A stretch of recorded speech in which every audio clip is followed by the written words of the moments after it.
Hello दोस्तों, हम आपका अपने यूट्यूब चैनल एग्जाम डेज पर स्वागत करते हैं। यहाँ पर इंडियन पॉलिटी जीके के अंतर्गत मोस्ट इंपॉर्टेंट वीडियो लेकर आए हैं। राष्ट्रीय अल्पसंख्यक आयोग मोस्ट इंपॉर्टेंट वीडियो है, छोटा सा वीडियो है, बड़े काम का वीडियो है, तो बिना स्किप किए पूरा जरूर देखिएगा। राष्ट्रीय अल्पसंख्यक आयोग यानी कि नेशनल कमीशन फॉर माइनॉरिटीज़ यानी एनसीएम, ठीक है।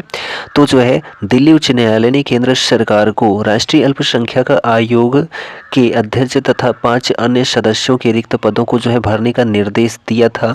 तो यह जो है द हिंदू का मैटर है, दृष्टि आईएएस का फुल मैटर है। प्रमुख बिंदु हम देख लेते हैं राष्ट्रीय अल्पसंख्यक आयोग से। तो यहाँ पर स्थापना की बात हो रही है। तो वर्ष 1978 में गृह मंत्रालय द्वारा पारित एक संकल्प में अल्पसंख्यक आयोग यानी कि माइनॉरिटीज कमीशन की स्थापना की जो है क्या की गई थी, परिकल्पना की गई थी। कब जो है की गई थी? 1978 में, ठीक है। वर्ष 1984 में अल्पसंख्यक आयोग को गृह मंत्रालय से अलग कर दिया गया और इसे नवनिर्मित कल्याण मंत्रालय यानी कि मिनिस्ट्री ऑफ वेलफेयर के अधीन रखा गया, जिसने वर्ष 1988 में भाषाई अल्पसंख्यकों को आयोग के अधिकार क्षेत्र से क्या कर दिया? बाहर कर दिया। कब? 1988 में, ठीक है। वर्ष 1992 में राष्ट्रीय अल्पसंख्यक आयोग अधिनियम 1992 के अधिनियम के साथ ही अल्पसंख्यक आयोग एक संवैधानिक या फिर जो है वैधानिक निकाय बन गया और इसका नाम बदलकर जो है राष्ट्रीय अल्पसंख्यक आयोग कर दिया गया यानी कि एनसीएम कर दिया गया, ठीक। वर्ष 1993 में पहले वैधानिक राष्ट्रीय आयोग का गठन किया गया और 5 धार्मिक समुदायों जिनमें मुस्लिम, ईसाई, सिख, बौद्ध और पारसी को अल्पसंख्यक समुदायों के रूप में अधिसूचित किया गया। तो यह जो है 5 धार्मिक समुदाय हैं, मुस्लिम, ईसाई, सिख, बौद्ध और पारसी, ठीक है। वर्ष 1993 के वैधानिक राष्ट्रीय आयोग का जो गठन किया गया उसके अनुसार 5 धार्मिक समुदाय जो है अल्पसंख्यक समुदायों के रूप में अधिसूचित किए गए। वर्ष 2014 में जैन धर्म मानने वालों को भी जो है अल्पसंख्यक समुदाय के रूप में अधिसूचित किया गया था। तो यहाँ पर टोटल जो धार्मिक समुदाय बनते हैं वह 6 बनते हैं, ठीक। मुस्लिम, ईसाई, सिख, बौद्ध, पारसी और जैन धर्म, ठीक। चलिए अब यहाँ पर हम इसकी संरचना की बात करते हैं राष्ट्रीय अल्पसंख्यक आयोग की। तो एनसीएम, ठीक है, में एक अध्यक्ष, तो नेशनल कमीशन फॉर माइनॉरिटीज़ में एक अध्यक्ष होगा, एक उपाध्यक्ष होगा और 5 सदस्य होते हैं और इन सभी का जो है चयन अल्पसंख्यक समुदायों में से ही किया जाता है, ठीक। केंद्र सरकार द्वारा नामित किए जाने वाले इन व्यक्तियों को योग्य, क्षमतावान और सत्यनिष्ठ होना चाहिए। कार्यकाल इनका क्या है? तो प्रत्येक सदस्य का कार्यकाल पद धारण करने की तिथि से 3 वर्ष की अवधि तक होता है। जो अध्यक्ष होते हैं, सदस्य होते हैं, उपाध्यक्ष होते हैं, सभी का जो कार्यकाल होता है, आज पद धारण किया है तो आज से लेकर 3 वर्ष तक जो है वह पद को बनाए रख सकते हैं। इनका कार्य क्या होता है? तो संघ और राज्यों के तहत अल्पसंख्यकों के विकास की प्रगति का मूल्यांकन करना, संविधान और संघ तथा राज्य के कानूनों में अल्पसंख्यकों को प्रदान किए गए सुरक्षा उपायों की निगरानी करना,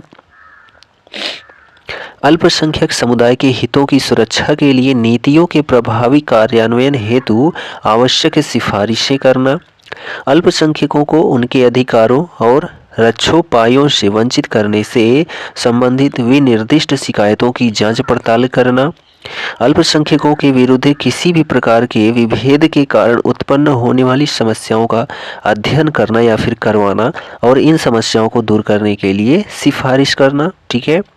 अल्पसंख्यकों के सामाजिक, आर्थिक और शैक्षिक विकास से संबंधित विषयों का अध्ययन, अनुसंधान और विश्लेषण करना, केंद्र अथवा जो है राज्य सरकारों को किसी भी अल्पसंख्यक समुदाय से संबंधित उपायों को अपनाने का सुझाव देना, केंद्र और राज्य सरकारों को अल्पसंख्यकों को संबंधित किसी विषय पर विशिष्टता या कठिनाइयों पर नियतकालिक अथवा विशिष्ट रिपोर्ट प्रदान करना और कोई अन्य विषय जो केंद्र सरकार द्वारा उसे निर्दिष्ट किया जाए, यह जो है सब किस में आता है?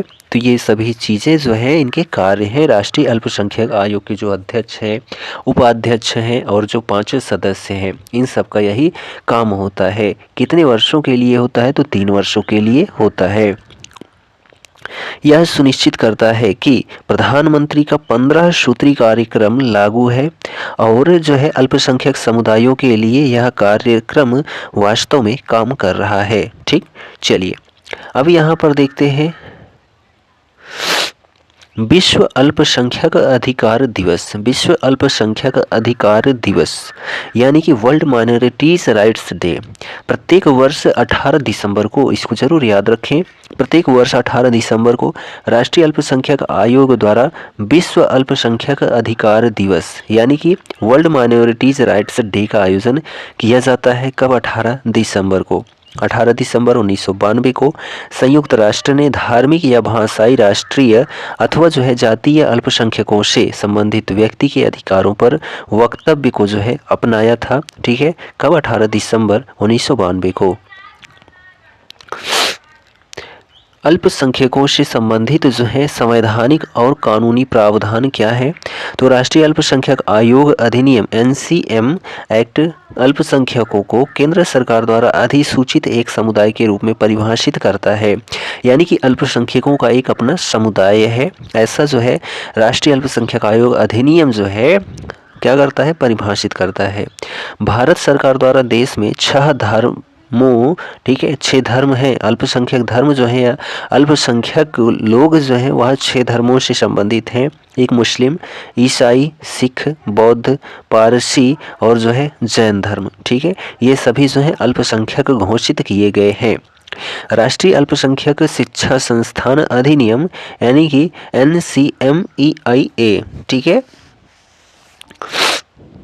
कब? 2004। तो राष्ट्रीय अल्पसंख्यक शिक्षा संस्थान अधिनियम 2004, यह अधिनियम सरकार द्वारा अधिसूचित 6 धार्मिक समुदायों के आधार पर शैक्षणिक संस्थानों को अल्पसंख्यक का दर्जा प्रदान करता है।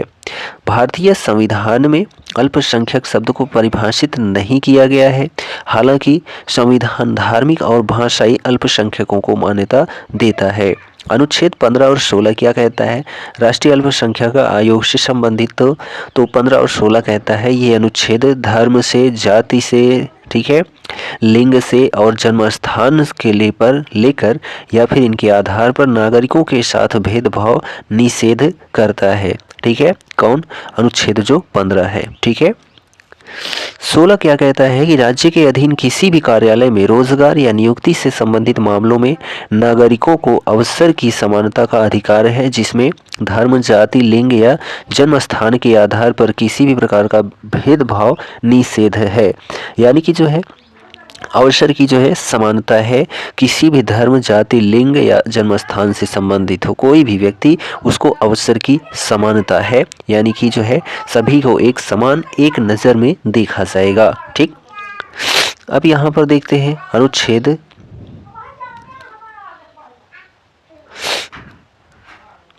अनुच्छेद 25 एक 26 और 28। तो देखिए यहाँ पर अनुच्छेद 25 से क्या कहता है? या लोगों को अंतःकरण की स्वतंत्रता और स्वतंत्र रूप से धर्म का प्रचार, अभ्यास और प्रचार करने का अधिकार प्रदान करता है। अनुच्छेद जो 25 एक है, ठीक है, अंतःकरण की स्वतंत्रता करता है। और 26 क्या कहता है? तो संबंधित अनुच्छेदों में प्रत्येक धार्मिक संप्रदाय या वर्ग को धार्मिक और धर्मार्थ उद्देश्यों हेतु धार्मिक संस्थानों को स्थापित करने का अधिकार तथा अपने स्वयं के धार्मिक मामलों का प्रबंधन, संपत्ति का अधिकरण, ठीक है, अधिग्रहण और उनके प्रशासन का अधिकार शामिल है अनुच्छेद 26 के अंतर्गत। अनुच्छेद 28 क्या कहता है? राज्य द्वारा पोषित संस्थानों में धार्मिक शिक्षा या धार्मिक कार्यों में हिस्सा लेने या अनुदान सहायता प्राप्त करने की स्वतंत्रता होगी, यह अनुच्छेद 28 में कहा गया है। अनुच्छेद 29 क्या कहता है? तो यह अनुच्छेद उपबंध करता है कि भारत के राज्य, क्षेत्र या उसके किसी भाग के निवासी नागरिकों के किसी अनुभाग को अपनी विशेष भाषा, लिपि या संस्कृति को बनाए रखने का अधिकार होगा। अनुच्छेद 29 के तहत प्रदान किए गए अधिकार अल्पसंख्यक तथा बहुसंख्यक दोनों को प्राप्त हैं। ठीक, हालांकि सर्वोच्च न्यायालय ने कहा कि इस लेख का दायरा केवल अल्पसंख्यकों तक ही सीमित नहीं है, क्योंकि अनुच्छेद में नागरिकों के वर्ग शब्द के उपयोग में अल्पसंख्यकों के साथ साथ बहुसंख्यक भी शामिल है। यह जो है अनुच्छेद 29 में कहा गया है। ठीक है, और हमारा ये आखिरी पेज आ जाता है। इसमें अनुच्छेद 30 क्या कहता है? धर्म या भाषा पर आधारित सभी अल्पसंख्यक वर्गों को अपनी रुचि की शिक्षा संस्थानों की स्थापना और प्रशासन का अधिकार होगा। यह अनुच्छेद 30 में कहा गया है। अनुच्छेद 30 के तहत संरक्षण केवल अल्पसंख्यकों जिनमें धार्मिक या फिर भाषाई आधार पर तक ही सीमित है और नागरिकों के किसी भी वर्ग, जैसा कि अनुच्छेद 29 के तहत तक जो है विस्तारित नहीं किया जा सकता है। ठीक है, यानी कि धार्मिक और भाषाई आधार पर ही यह अल्पसंख्यक समुदाय जो है सीमित है और नागरिकों के किसी भी वर्ग तक विस्तारित नहीं किया जा सकता, यानी अन्य वर्ग जो है इनको। ठीक है, चलिए अनुच्छेद 350B क्या कहता है, और यह छोटा सा बिंदु आखिरी बिंदु है। तो अनुच्छेद 350B मूल रूप से भारत के संविधान में भाषाई अल्पसंख्यकों के लिए विशेष अधिकारी के संबंध में कोई प्रावधान नहीं किया गया था। ठीक है, इसे 7वें संवैधानिक संशोधन अधिनियम 1956 द्वारा संविधान में अनुच्छेद 350B के रूप में जोड़ा गया। यह भारत के राष्ट्रपति द्वारा नियुक्त भाषाई अल्पसंख्यकों के लिए एक विशेष अधिकारी का प्रावधान करता है। ठीक, तो यह हमारा जो है क्या था, राष्ट्रीय अल्पसंख्यक आयोग या फिर अल्पसंख्यक आयोग, इसका जो स्रोत था हम लोगों ने जाना द हिंदू का स्रोत था। तो यह वीडियो आपको कैसा लगा कमेंट करके ज़रूर बताएं, और चैनल पर नए हैं तो चैनल को सब्सक्राइब ज़रूर करें। हम मिलते हैं अपने अगले वीडियो में, और इसका जो है लिंक या फिर इसका PDF या इसको फ़ोटो आपको चाहिए तो हमारे Telegram channel exam day GT को ज़रूर ज्वाइन करें। डिस्क्रिप्शन बॉक्स में आपको लिंक मिल जाएगा। मिलते हैं अगले वीडियो में, तब तक के लिए जय हिंद, good bye and take care.